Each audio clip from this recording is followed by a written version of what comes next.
Ko'rayotganingizdek Gentrani polni hadoyini yig'ib qo'ydim. Hozir sizlarga shuni hisoblab beraman. Videoni oxirigacha ko'ring. Sharoy, Ester ikkitasining narxi 160 ming so'm. Nakineshni, bu ham Ester, buni ikkitasining narxi ham 160 ming so'm.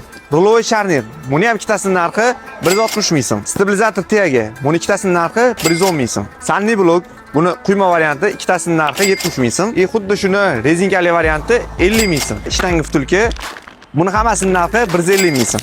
Ko'rayotganingizdek amalizator переделкали перекачной usulli varianti. Buni 4 tasining narxi 1 million 200 ming so'm.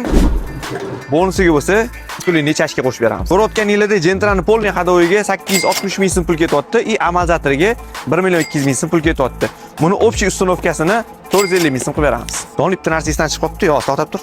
Qo'shimcha uslugalarimizni rulni bitta barmoqda buriladigan qilib yumshoq qilib beramiz. Buni narxi отдельно bo'ladi. Bu videoni Gentra haydaydigan okalarga jo'natib qo'yamiz. Cobalt haydaydigan okalar sizlar xafa bo'lmanglar. Keyingi video Cobalt haqida bo'ladi.